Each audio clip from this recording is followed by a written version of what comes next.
Hey, welcome back to the Bound by Art podcast. I'm Missi Blue, tattoo artist, business owner, and your guide to navigating the chaos that is the tattoo industry. If you're an artist looking to grow your business, attract the right clients, and learn how to survive this career without losing your damn mind, then you are in the right place. Every week, I'll be bringing real talk, actionable tips, and hard-earned lessons from my own journey with a side of good vibes and a little bit of sarcasm. Whether you're new to the game, feeling stuck, or you just need a kick in the ass to get that spark back again, this is the show for you. Welcome to Bound by Art. Now let's get to work.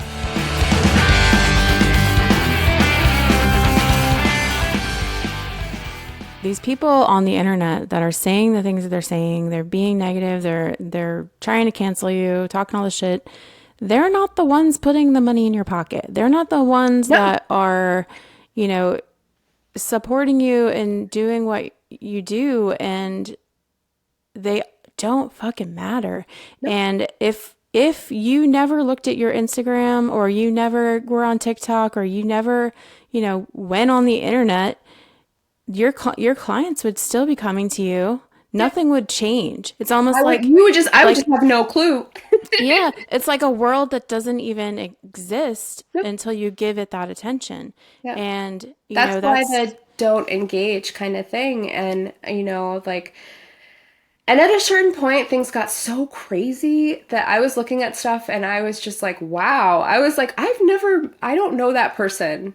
I've never worked there. I've never been there. You know what I mean? I've never done that. I don't know that person, things, there was just so much that at a certain point it did kind of become a little funny, like not funny, but just kind of like wild. Some of the things that I would hear about myself that I was just like, who came up with that? Or who said that? And then I think one of the biggest things is like, I honestly, I would joke kind of, because that's the other thing is I have a really dark sense of humor. Like that shit kept me going. Right. My nihilistic dark humor. That was another thing that really kept me going. Is I remember being like, I didn't think people cared that much about me. Yeah, you must be doing something right. What? What does this even matter? The other thing too is that our industry is still kind of this place where it's like a lot of people don't know how we operate. You know what I mean? Mm-hmm. Like what's normal and what's not normal, like what's standard and what's not standard. And then our industry, like quote unquote, again, is like kind of changing very rapidly. The other thing is that it, again, like connected me with a lot of other artists around the world who had been canceled. They're still tattooing, incredible tattooers, had their own things for whatever reasons. And at the end of the day, they're just like, people come to me for my work, not anything else, you know what I mean? Or connect with me on these different levels. And the internet, and it is kind of similar to the television, where it's like you're getting these small clips of somebody's entire being. So, take that with like a bag of salt, maybe 5 bags. Yeah. Where do you hope to see the tattoo culture shifting in the next 5 years? Well, to be honest, like I really love teaching. I really do. Like that was kind of like where everything kind of happened for me, because it was the first time I'd ever done a like fully outlined week by week syllabus based short and condensed mentorship. I was really trying to get that dialed in because I'd done a handful of seminars, and the feedback I'd always gotten was that I have a good way of breaking things down, and it's because I'm a nerd by nature and I really enjoy it.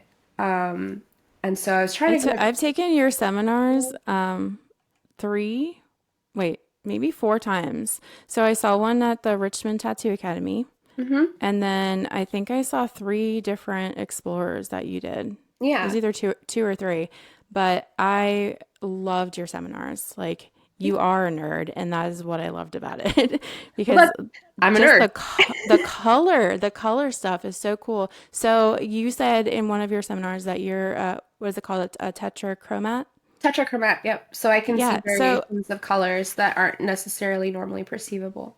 It's an extra cone in your eye.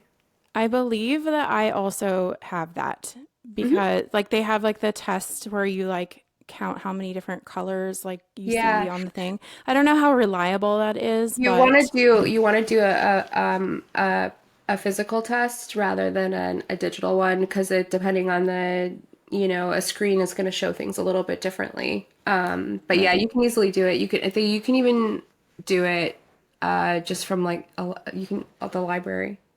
You can check Oh, out a really? library book, yeah, and Okay. it'll That's do cool. it, but it's like in physical form. So, and I don't Okay. remember when I got mine. But I remember it was a physical test that I took.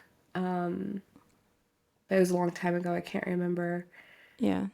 But anyway, your seminars were amazing. I loved them, which is why I went back and watched it again. But Yeah. yeah, I think you're an excellent teacher. So I was hoping that you would continue doing seminars, but I hadn't seen anything from you in a while. So Well, unfortunately, it's part of what I'm dealing with on the back end, so of things with me that I can't really talk about. But I will be like I have a handful of them together, and I am going to be doing more. So it's in the future. I am was invited to, and I'm really excited about the female elite convention. I might be getting the words mixed up because it's not in front of me.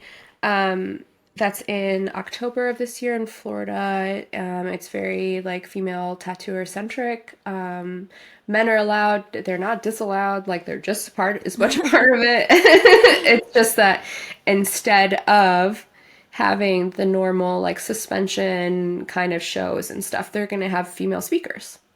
that's so cool. So I was hoping you would talk about it because I'm really interested and I hadn't heard about it yet. So it's I'm still gonna have kind to of check that out. coming out a little bit more, and I will give you like the links for it if you're more interested in it. But I'm not exactly sure what I can and can't say about it yet. I just know that it's Gotcha. happening and I'm going to be a part of it. And then so is Liz Cook, one of my really good Okay. friends who, I worked with on my ink set. And she has an ink set too. And so, like, we're color nerds. That's what we do. And I think you've seen our seminars back to back because Yep. we kind of bounce off of each other a little bit. Um, and really kind of getting into that. So I think what I would like to see if I was to be completely frankly honest, is less of less criticism from the bottom up and then less isolation from the top down as far as like and when I'm talking about that I'm talking about masters of their craft and people entering the field. So there's this fluid motion, right? But you do there. I mean, of course, there are always exceptions to the rule. There are geniuses who get into any field and they're just like out of the gate, you know, incredible. But there are these like steps to learning and educating and constantly learning and always wanting to learn, which you should always be like that. But more of a coalescing as far as tattooing goes and like an understanding of like the importance of these things and less like criticism. It's like I've been thinking a lot about the term gatekeeping, and I think people throw it around in the industry way too much and don't actually understand what it means. You know what I mean? Like, if they don't actually look at the definition of it, gatekeeping is like when I walked into a shop and was told that they didn't hire women, which is like, you're fine if that's what you want to do. You have every right. If you want to have a male-centered shop, fine. If you want to be separate and have that as your environment, cool. But that's not what, when an artist saying that I don't want to teach my skills to someone. You know what I mean? Like an artist saying Right. I don't want to teach my skills to someone, I think is totally fine and up to them. But a lot of it comes down to this what I figured out through my experience is that a lot of artists don't want to share their skills because it opens them up to a lot of potential problems because people in different areas don't necessarily, and I don't know why, and maybe you have some thoughts on this, but don't really respect a lot of like what they're learning or the industry itself or the skill. Like it just seems like they feel like it should just be freely given, and it's like it takes so much work to put together a Hmm. seminar. It takes Yeah. so much work to teach someone. Like when I take someone on, It's like not only are they consistently in my life 24/7, essentially, I have to guide them through this whole process and get them to the end, make sure that they're producing to a certain specific point, work with them every step of the way. And then also, once they're released, they represent me in the world. You know what I mean? Or they're at my studio. Like it's a lot of work and a lot of responsibility to take on an apprentice. And it just seems like people tend to think that it's almost like nothing. It's like Yeah. I was watching you, and it's like no, like I'm. It's kind of like having a kid for a little while. You know It what I it mean? literally is. I actually did a whole episode on apprenticeships and what, my opinion on the, how to go about getting an apprenticeship and what we're looking for in a potential apprentice. And you know, just from our perspective as the mentors. And I can link that in the show notes for anybody who wants to go back and listen to that. But I talk a lot about that where it's such a huge commitment on our side that I don't think is taken into consideration from their perspective where it's for me personally, when I take on an apprentice, like I hope that this person will come to me forever with Yeah, questions. yeah. I hope that my apprentice or my former apprentice comes to me in 20 years if she has a question that, she hasn't experienced something yet. I'm teaching her not only tattooing, but just, business and, Hmm. she's how to manage this huge transition in her life from being a normie to, being a tattoo artist and social media and just it's so much. And It's it's so not much. just an easy thing for us to commit No. to. And then there's also like kind of this weird thing that I've experienced where I've had great apprentices and then I've had not like, one not so good one. And a lot of it came down to like um lack of communication. And like if you're not communicating with your mentor about your needs or and vice versa, it's like you're never going to get through anywhere. You know what I mean? Like a lot of people that I've noticed in this industry again, and I think it ties a little bit into the internet in the way that the world has gone, where people feel comfortable expressing everything through text and typing and like you know what I mean? They don't want to actually have a face-to-face conversation anymore. Mm-hmm. And I don't understand where that comes from because it's like there's this misconception that conflict equals aggression when that's not actually the case. Like conflict happens in life and you have to acknowledge the conflict and then come up with solutions, problem solve, and that's called conflict resolution. You know what I mean? Yeah. And it's like in order to have a community, you have to have conflict resolution. And conflict resolution is because there is inherently conflict because we're all individuals with different needs, different desires, different wants. But if you're never expressing those, if you're never speaking to people around you and you just bottle it up, push it down, and then fucking blow everything up or walk away and then just talk a bunch of shit, it's like that is not being a part of a community. That is not productive for anybody. It's not even productive for yourself. And I don't Yeah, know because you're where that constantly comes from. starting over if you do that. If you Right. can't just work through issues, you have to pack it up, go somewhere else, start over, Yeah. and it's going to be like that forever until you figure out how to manage conflict. Right. And it's like people are just very quick to just be like, nope, not going to talk to you, not going to work this out with you, not going to figure it out. Like, and then, and it's like, okay, well, cool. And I see that a lot in tattooing, and I would like to see less of that. I would like to, it's like it's like I remember this very specific moment of when I felt like things changed for me as an artist. When I actually started to get good, because I was really bad in the beginning, you know what I mean? And it was the first time that I worked at a shop that had a lot of women, a lot of diversity. And it was because the environment was different to the point where and again I think it was a time thing, it was a timing thing, it was how shops were at the time, and they were ushering in this new kind of more people, and there was a lot of skill share, you know what I mean? Like a lot of people were like, try this needle, use this, try my machine, do this. That was not how things were in the early days. Everything was secret. Nobody shared anything. You know what I mean? And so that Skillshare was just so vital because it was like, I would have never thought to try that needle grouping before. I would have never thought, and it was so freely given. And now we see that, like, I guess, like, that's where I would like to see the industry go. But then again, it's like there has to be this balance of value for that too. You know what I mean? I hope I'm making myself clear. Yeah. I did a whole episode on that exact thing. And I think that, you know, back when we were apprenticing, we did all this, work around the shop to pay for it, our apprenticeship and trade for our apprenticeship. But the way I do it now is like it's social media, especially because they're younger and they know how to do this shit. Like they're helping with social media, they're helping with other things that we didn't really necessarily have to deal with back then. True. So there are ways to provide value to the shop and trade for the apprenticeship. It's just different. Yeah, everyone's different. Every artist is different, so, and that's the other thing too, is like every apprenticeship is different because every artist is different. You know what I mean? Like, what kind of shop are you in? What shop environment? Is it custom? Is it flash? Is it walk-in? Are you doing black and gray, fine line, realism, neo-traditional? Like, there's so many different things. And then there's artists who travel a lot, who do conventions all the time.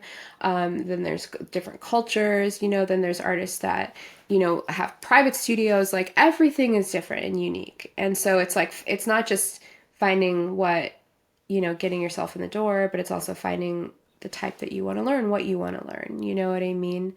But I think all of these things right now in tattooing are connected in a lot of ways, and it's going to be interesting to see how it plays out.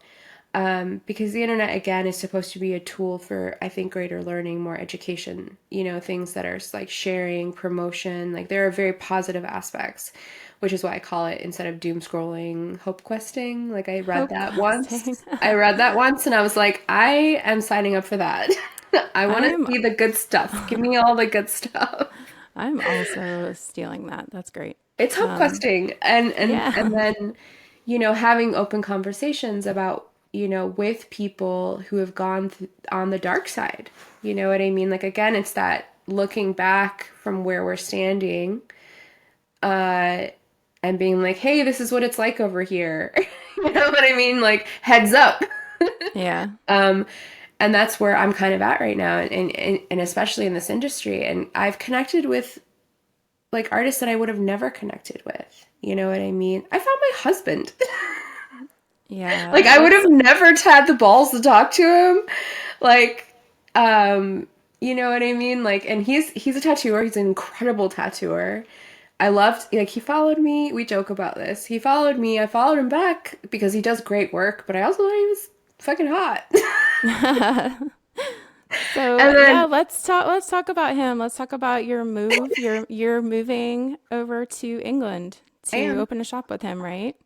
Yeah, we're everywhere and nowhere tattoo. So for a while the process happens, we're just kind of tattooing everywhere and nowhere. Like, we work all over the place. He has half the soul I have. We love traveling, we love moving around, we love working with lots of people, we love seeing our friends. But settling ultimately in England is a yes. As my dad says, someone in our family needs to be out of the country. So, but That's I so love it. cool. I love it over there. But yeah, we met because I think he had posted this really funny story of this little, like, Jesus character that he was taking around with him and taking all these pictures, and it was hilarious. So I commented on it, and then we started talking, and he had never heard of me ever, which was awesome. Never, like, he was out with Yeah. some friends, mentioned he was chatting with me. One of his friends is Chris, a huge Ink Master fan, and he was like, "Wait, what?" And then he was like, "Wait, you were doing this stuff?" And I was like, "Yeah." And then I was like, "Don't Google me. Oh Don't no. Google me," because there's too many bad things out there. And he was like, Oh "Oh, I'm no. totally Googling you." Oh no. And then, I he was just super supportive, and he was like, "Man, this shit happens. Like, see it all the fucking time." He's a 16-year tattooer.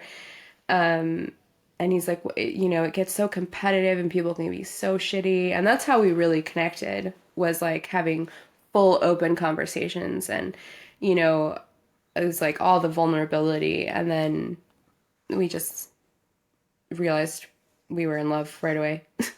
Yeah. Oh, that's so sweet. I love that. Yeah. So, yeah. So, do you ever Google yourself? Nope. Because I I just did that recently and was like, didn't even think I was like Googleable. Is that a word? You Um, are? Are you? I apparently am. I was like, I'm on websites that I've never even heard of, Oh, yeah. but it's weird. It must be even weirder for you. So yeah, I don't. Well, so before I went through everything I went through, I did occasionally, just to see, because there's a lot of misinformation that gets put out there. Like it's weird, like my birthday, my height, like, and then if I put my name in, you can actually see what people most search for, because it'll give you suggestions. And Oh it was yeah. always like my age, for some reason, and then like my cancer survivorship story. Of course, tied with Ink Master. But that was pretty much it. And then, like, you know, anything that I've ever done that was promoted or put out there. And then now I don't, Yeah. until like everything is done and wrapped up and we've all moved on in our lives. Um, I just don't, because it's like you can only handle so much negativity about yourself.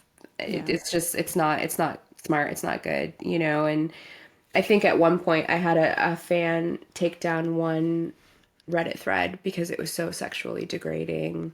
Like, Jesus. that's the dark side too. It's like, as a woman, you know, like you get a lot of shit, and you learn to like ignore it and put on your strong filters and never respond, never open, you know, those things. But sometimes it's thrust in your face in a way where you're just like, not cool. Yeah. But yeah, so no, I don't. Except for I did find out I'm on WikiFeet. Oh, I think Mark's on that too. Mark Longnecker. Yeah, oh I my God. remember. I've only met one other person who's been on WikiFeet. I I think that's what it's called. I don't know. I just remember he made a reel where he was like, I found myself on this website. The whole reel is him doing everything with his feet. He's like typing on the computer with his feet, which is I hate feet. I think they're so gross. And so I was like repulsed by this video. I was just like, this is so funny though. That's wild. I don't know that I would want to find out about that either. Well, it's just someone posted a picture of me and I'm just in sandals, but there's a community and then they rate you. So Yeah. they give you ratings. And I don't Oh my remember what my gosh. rating is. Like maybe it was 4.5 stars. Um, but there was a couple like, you know, no, don't like, and a couple like absolutely beautifuls, and then a couple like meh. I think the actual option is meh. Like it's like Okay. MEH is the option to choose when voting. That's so funny. But it was funny to find that out, because I was I was like I was really flattered. I was like you know what I mean? I'm not Of part like, of this community, but I'm flattered I was put on there. And I know only one other person, and she actually goes by Gia. Her name's Jeannie, but like back in the day, she had this really famous pop song, and by Gia, but her name's Jeannie. And we were just talking one night, and she was talking about how she's on WikiFeet. She has a bunch of profiles. Like people put you on there, you can't put yourself on yeah. there. So I was like, I wonder if I am, just out of curiosity. And I popped up, and I was like, oh. And when we were both just That's like, we've so never funny. met, like, you know. They Oh, should send you like a plaque or something if you make it onto the website. I don't want plaques. But things Things I things don't that want. you didn't expect to read about yourself. That's funny. If they gave me like a rock or a crystal that said WikiFeet, There you I go. would be down for that. Well, I feel like this has been a really great podcast and I appreciate you so much for being here with me. So, You've been such a great like hype girl since day one of the podcast. I remember talking to oh you yeah. when I was I was out at the podcast convention. I was like, I'm gonna learn everything there is to know about podcasting before I podcast. And I just remember talking with you about it back then and you were like, hell yeah, like, cheering me on for it. So I appreciate that so much and it's so cool to like actually have you on the show now.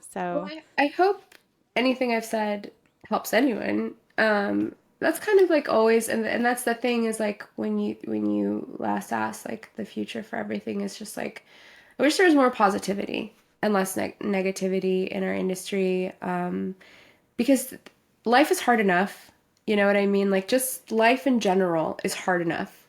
You know, work is hard, getting good is hard. Like there are these things that are just hard.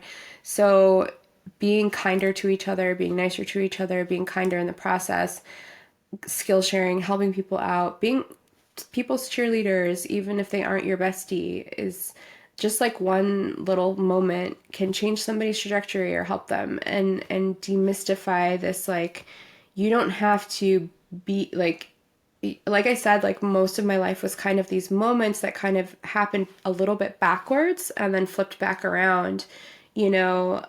So I kind of got both experiences, but then one went before the norm, you know. mhm. And if we did that more for each other, I think where it's like we turn back and help each other a little bit more, but then also have that balance of like valuing what we do, and sticking with that as well, you know, that like it does have value, like what we do has inherent value, and there's a mutual respect and there's a balance there, but we kind of like tackle it with more of a lot of positivity and less negativity. You know what I mean? Like, let's get rid of the term gatekeeping, because it's like the more that people want to harm or devalue the people who have put in the work, and it's not about like whether you're popular or have a lot of followers or we're on TV. It's about what you produce as an artist. Like if you've put in the work for that over decades, like you know what I mean? Like you've earned that place through Mhm. experience, and that's where wisdom comes in, and knowledge and experience over,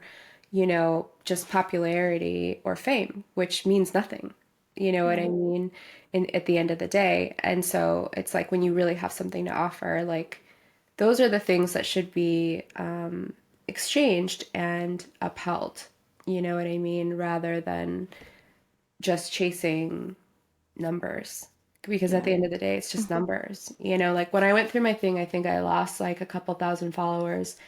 I lost 40,000 followers during the Black Lives Movement because I was posting pro stuff about that.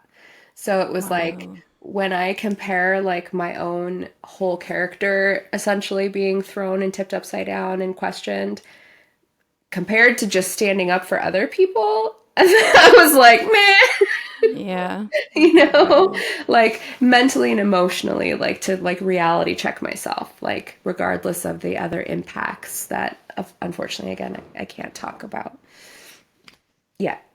Before we wrap up here, I always like to ask for someone new in the industry, what is your best advice? Um, oh God, I feel like I could write a book. My best advice is someone who's new in the industry, listen to your mentor, listen to your instincts, and have a lot of patience. You know what I mean? Like patience is so important because sometimes a lot of things won't make sense until they make sense, you Yeah. know, and you can't skip ahead, you know. Always stay curious. Don't be afraid of confrontation or conflict because you're going to have to learn how to navigate that.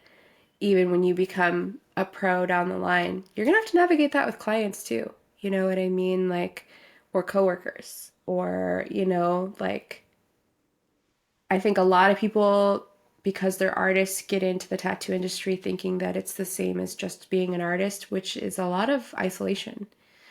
And it is not at all. We work in the service industry. We Mm-hmm. work with clients on people. We are in like, uh, you know, Michael Scott, we are in the people business. Yes, Without people, there absolutely. is no tattoos. So you have to be okay with being at least somewhat okay with working with people. Yeah. I like to say I'm an extroverted introvert. I'm an introvert by nature, and I learned the skill of being an extrovert over time. Yep, same, same. You cannot be a tattoo artist and be an introvert. You just can't. It's just you got to I figure mean, it out. you can, but it is very rare. I have known some tattooers who've literally tattooed on islands. And they're like, you know what I mean? And people will go very far for these people. Yeah, But again, that's like the exception, not the rule. right. Well, thank you so much, Gia. I appreciate you doing this. Thank you. I hope it's somewhat helpful, for anyone.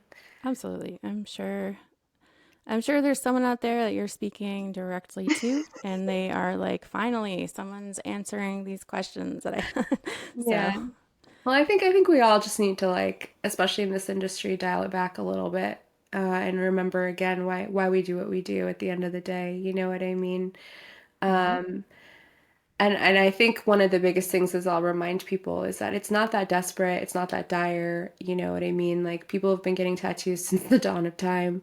Um, and you and I can both attest to the fact that people have been saying tattooing's over for, I mean, how long now? Let me check my Yeah. watch. How many years? How many decades? Yeah. There are tattoos and clients for every type of person out there. You know what I mean? And people need to stop tearing each other down in order to get to an imaginary mountaintop that just doesn't exist. Right. You know what I Where there's mean? just another mountaintop to conquer after Right. that.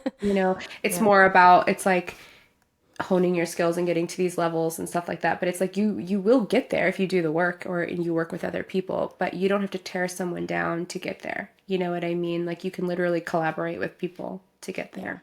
Yeah. And that's way Absolutely. nicer and way more fun anyways.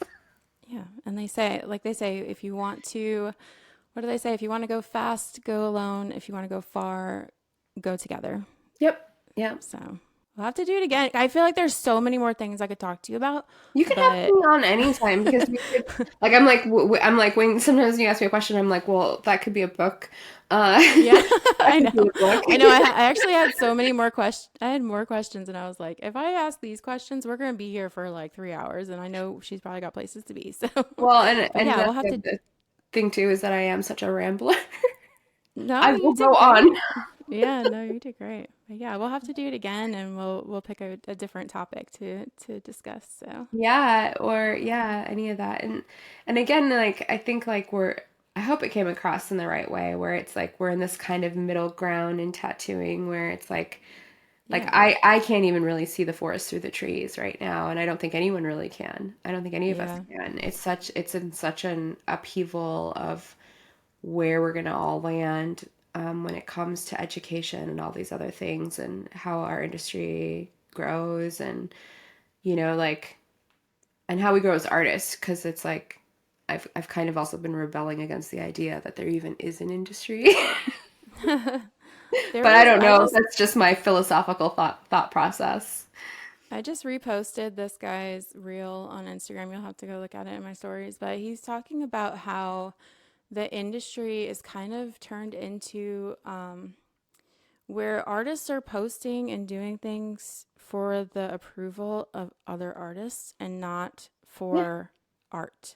So we're not creating things because we want to create them or because it's what's in our heart or like, just what we do as artists. We're doing it so that we can win the approval of the people that don't even matter because they're not the people getting tattooed by us. And it's so, I was just like, God damn, he's right. And as much as I think that I'm aware of myself that I'm not doing that, I am. I'm doing it. We're I all think doing it we all to do a it. point, I We think. definitely all do it to a degree, except for Danny. That man we've learned a lot from each other. I hope he's learned some stuff from me. Um, I mean, he says he does, but like I've learned a lot from him and his attitude and the way he does things, and like he definitely has his own way of like for his clients for what he does very much like and he's a true artist because his art and he'll talk about it, he'll post stuff that's like art. When I do things like it's just to get it out, like it doesn't make any sense. Sometimes his art has nothing to do with the way he tattoos at all. It's like he'll play around with his watercolor, cubism, ink, like just in his journals and posting it. And it's like just to create, just to practice, just to mess around. Like it doesn't have to make sense. Like it doesn't have to be this finished perfect thing. You Yeah. know what I mean? Like art's supposed to be messy in this way, and like I realized when he was doing that I have stopped myself from creating art outside of tattooing because if it wasn't perfect, if it wasn't flawless, if it wasn't along the lines of my style, then it wasn't worth creating, which is such a lie as an artist. Like, no, it's completely worth creating. Like, I think that somewhere along the lines, like art became the finished product when art is the creation of yeah, the, yeah, it's I don't it's know. the act, and Yeah, that's so the if part that matters. right, the book, The Creative Act by Rick Rubin, is that his name? I'm so bad with names, but it's one of the most beautiful books, and I love everything he has to say because he talks about the same thing. It's about the process, as much as the finished product. Like, if you focus on the finished product, you're never gonna get started, ever. And you're gonna miss out on all of the experiences of what that process is, and that's the art part of everything, and I think sometimes in tattooing we do forget that, like once we get so focused on the skill, even as mentors, we get so focused on the skill that we have to remember to at a certain point it's like both and not either or. Mm-hmm. So we forget about that other process that can exist outside of tattooing a client, like because yes, a client is coming to us for this finished refined product of a tattoo. Sorry, I don't mean to call it a product, but like executed piece, right? Mm-hmm. But then art in itself inherently doesn't have to be that way, Right. and we tend to forget that. I forget that all the time, and he reminded me of that. And it's like, no, I want to get back into that expression, that creative expression. That's so cool to have someone that can balance you like that, especially if Mm-hmm. you're someone who is so like results driven, which it sounds like you are. Mm-hmm. I think that for me, having kids was that because when we're like finger painting or we're, gluing beads onto a piece of wood, like we're just doing, We're we're you're not, just having yeah, fun. we're Like you're just in not it. you're like, this means it doesn't mean anything. We're just having fun. Yeah. And And that's what it's supposed to be. And if we yeah, stop having fun, like, why are we doing it, right. So, Again, that's another, like, I don't know if you're like, but again, that's another, like, going back to the why. You know what I mean? Like, I think it's such an important thing for us to all ask ourselves at different points in our career continually, and at different points in anything, because we're never stagnant. We shouldn't be stagnant. You should always be growing, I think. If you're always the same, you're not growing, like, and we get stuck in these like moments of refining where we kind of do things over and over and over again that we forget to let it go, leave it and move on to something else and start messy again. You know what I mean? And that messiness is like, in a way, necessary in order to, again, figure out how to give it shape, form, and refine. You know what I mean? Like it mm-hmm. has to start out of some form of unknown, and Yeah. unknowing. I don't know if you were still recording, but you could always put that Oh, in yeah. too. I am just, I always keep it on just in case. But yeah, that was, Yeah. that was But I awesome. could talk a lot about Yeah. that stuff because I think it's inherently the same as, all the processes are the same of just living life. Yeah. Like, again, like even going to the gym, you start with one way and then you figure out how it all works and then you start giving it shape and form and then refine. You know what I mean? It's like that's the Mm-hmm. process of anything. Yeah. And your why changes, at least for me. The Oh yeah. reason I started tattooing, 21 years ago is not the same reason that I'm still doing it. It's not the same Nope. reason that I'm doing all the things I'm doing. Nope. It somewhere went from, getting joy and like satisfaction out of creating to now I take more joy and satisfaction out of like teaching my Same. apprentice or my former apprentice or whoever's listening to the podcast, sharing my knowledge and seeing them take that and be successful with it. That to me is more satisfying than doing a tattoo that that I like, Yeah. it's just changed.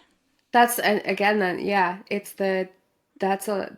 I think that's supposed to be that to me means you're on the right path. Like to me that's a compass. That's an inner compass. Like of recognizing that your why does change. Just like your best changes. You know what I mean? Like when you say Mm-hmm. do your best, which is a goal, well your best is going to change depending on a lot of things. Like Mm-hmm. like whether you're sick, you're healthy, you're stressed, there's big life events happening, like your best is going to be different day to day, you know what I mean? And that's okay, and then also recognizing that we are allowed as human beings, as artists, as tattooers, as mentors, as teachers, to move on from something and change our minds. We're allowed to change the process as we go, to suit our lives and our journey. Sometimes it can happen rapid in succession over a few years, over a few months, or over decades. You know what I mean? But every person has the right to begin again, no matter what that is, whether it's a new art piece, a new tattoo, a new way of being, a new way of teaching, of not living, because especially if you're someone who's growing and learning constantly, like every person has that right and should be given, I think, ultimately, when I look at it, like the grace to walk back through that door and be like, okay, I'm going to start again. You know what I Yeah. mean? Without being I re- told no. mhm. I remember giving a friend of mine advice because she's like, everyone's like, you've changed, you're not the same person. And I'm like, you're supposed to change. Like Yeah, I would be you're like, congratulations. like that's a You good should. thing. And if they're noticing the change, that means that they're standing still, and Yeah, you're not supposed to be the same person you were in high school. And if you are, no. that's scary. Like I would be worried. I yeah, would be worried. I Even my don't want that. family. No, it's like even my family who has known me my entire life, you know what I mean, since I was born. And I've known them my whole life because my older siblings or like my younger ones, I've seen them born or have they were already in existence when I came into this world. It's like they're not anything like who they've all changed. They've all grown. Like there are core things about them that are the same, or like core. But even our relationships and dynamics have changed so much over our ages, and maybe that's part of getting older too. Like being in my 40s now, and it's really fascinating to me because my mom was having this conversation with me about the growth stages, and we have this false idea that we have childhood, adolescence, and then your adult senior, right? hmm But there is literally three stages of each. There's early childhood, mid childhood, late childhood, early teens, mid teens, late teens, early adult, mid adult, late adult, early, it's like there are these stages and we go through these massive transformations and you should be in these ways and constantly growing. Um, and there are moments when like my mom was having these conversations with her friends that are, they're in their late 60s and 70s and stuff. And they were looking at each other and they were like, does it ever end? We're still going through this bullshit. Just And different bullshit. no, just it's the Same same. bullshit. Well, Okay. different, but it's like, like it's just the same. It's like it's different, but it's the same. It's like these cycles, and it's like my mom was talking about how they can look back through their lives and look through these moments that she's like, we can all look back and go, yeah, I was a fucking mess then. Like I was a mess. I was nothing but like just discombobulated goop. Like, and then she started talking about how it's similar to the stages of a butterfly. You know what I mean? It's like when you're rearranging, you kind of you are nothing. Everything's a wreck, but then you coalesce and you become, these stages. Anyways, I could go on and on. My mom does that, and she was comparing it to a butterfly and the chrysalis and Yeah. all this stuff. And I think at one point I told her, I was like, Mom, you need to stop. I'm goop right now, so I can't hear. I can't take in any more information. That's she she was laughing, but no, anyways, I love sorry. it. Now I'm I just love it. babbling about bullshit. No. No, I love it. I love it. Thank you for having Thank me, and you. I'm so glad to finally talk to you, and I've been so excited about this for you. and I can't wait to see where it goes, no matter what. All right, guys, that's it for today's episode. I hope you're feeling inspired and ready to make some moves today.